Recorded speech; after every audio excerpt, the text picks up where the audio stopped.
നമ്മൾ ഉണ്ടാക്കാൻ പോകുന്നത് സിമ്പിൾ ആയിട്ടുള്ളൊരു മിൽക്ക് ഷേക്കാണ്. അതിന് വേണ്ടിയിട്ടുള്ള ഇൻഗ്രീഡിയൻസ് 3 പഴം, ഞാനിവിടെ ചിക്കിറ്റാണ് എടുത്തേക്കുന്നത്, 2 ടേബിൾ സ്പൂൺ പഞ്ചസാര, 4-5 ഏലക്കായ, 1/2 ലിറ്റർ തണുത്ത പാല്, 2 ടീസ്പൂൺ ഹോർലിക്സ്, പിന്നെ അണ്ടിപ്പരിപ്പും മുന്തിരിങ്ങയും ഗാർണിഷ് ചെയ്യുന്നതിന്. ഇനി നമ്മളൊരു ബ്ലെൻഡർ എടുത്തു, അതിലേക്ക് പഴം ഇട്ടു, പാലൊഴിച്ചു, ഇനി പഞ്ചസാര,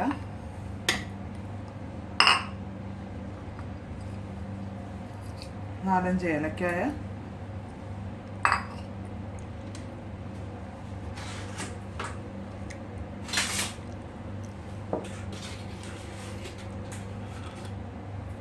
രണ്ട് സ്പൂൺ ഹോർലിക്സ്,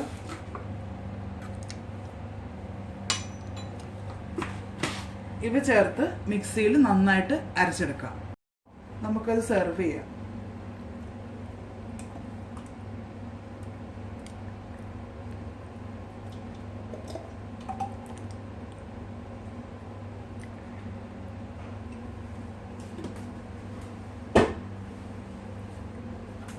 നമ്മൾ മുന്തിരി,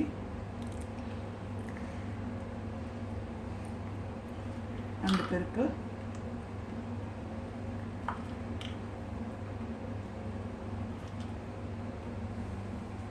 അവിടെ മിൽക്ക് ഷേക്ക് ഇപ്പോൾ റെഡി ആയിട്ടുണ്ട്.